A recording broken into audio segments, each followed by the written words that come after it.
Hello, hello, I'm Kads, and welcome back to the free-to-play review. So today we're going to be talking about the latest iteration of the summon pool, and boy, do we have a controversial one from what I've seen from other content creators. So in this case, we have the Force summon pool, a collection of Force champions, with the headline champion, of course, being Freya Fateweaver, one of the latest champions featured in the Asgard Divide event. Now, honestly, what I find interesting about this is they're offering her in a summon pool, which is obviously the most pay-to-play thing in the entire game, or one of the most pay-to-play things in the entire game, but we already know that there is going to be a guaranteed event for her, so I honestly don't know what the incentive is for you to chase her now if you know that you could potentially use shards or some other form of in-game currency to guarantee that you're going to get her versus just rolling the dice and seeing if you're going to get her from this particular pool of champions. Obviously, there is an overall higher chance that you're going to get any one of these legendaries, but in terms of the legendaries that you could get, she's the most likely one of the pack. Granted, aside from her, there are some pretty enticing champions in the pool here. I know Candrafon is kind of off meta nowadays, but he's still a powerhouse in terms of synergy with Duchess, for example. Harima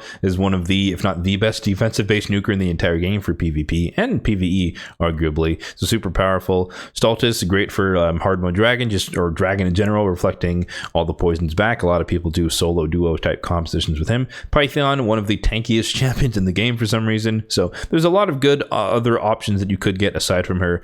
But if you wanted to chase her, I would honestly just wait until the guaranteed event. We don't technically know if it is going to be shards or soulstones or divers or something else. So there is kind of a grain of salt there as far as what it might entail. But I honestly don't see the motivation for wanting to just throw money at this if you know that you can guarantee that you'll get her versus having a chance. But I digress. For the epics, pretty decent group. We have a Doom Priest in there, strong for the passive. Aox is popular for Iron Twins now. Geomancer is Geomancer. Husk is great for Hydra. Elisinia, notable, and Lady Quillen as well, notable for the Lady Mikage fusion. Mistrider Dahi, super powerful debuffer. Neldor is great for hard mode Fire Knight. Rectored Wrath is great for Hydra and overall support. So basically, any and all the epics are going to be good for some form of content. So it's actually a pretty decent pool if you happen to farm up the free summon. And speaking of which, the free summon is going to cost you 40 fragments this go around, but unfortunately, in order to get one summon, you have to do both of the events that offer 20 of the fragments, that being the Sand Devil Turn Attack Tournament, as well as a decent chunk of the Dungeon Divers event going on right now. Now, sadly, of course, those events don't synergize well together, so it is a pretty big energy sink, but nonetheless, if you're enticed by either Freya or one of the champions, especially one of the epics, there is a decent argument for pursuing both of those events because the fusion's not live yet, although it will be going live on Thursday, so you might have nothing else to spend your resources on until that begins. As is what seems to be the standard, you do have a 6% chance to get a legendary and a 94% chance to get an epic, meaning that this is functionally equivalent to a sacred shard. So what am I going to be doing for this particular iteration of the summon pool? Well, you might have already guessed it based on the way I prefaced this entire thing,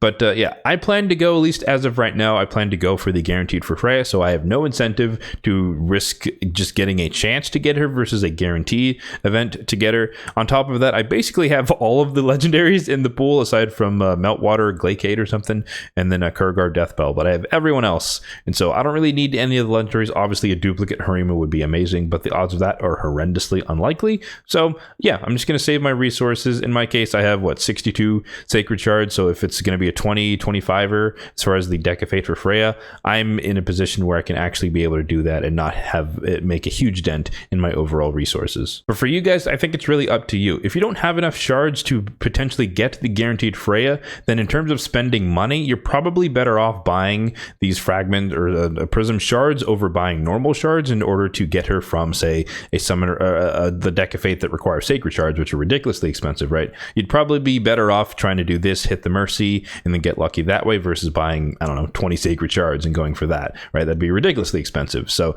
if you're in that situation and you really, really want her or want to maximize your chance of getting her, then this might not be the worst thing in the world.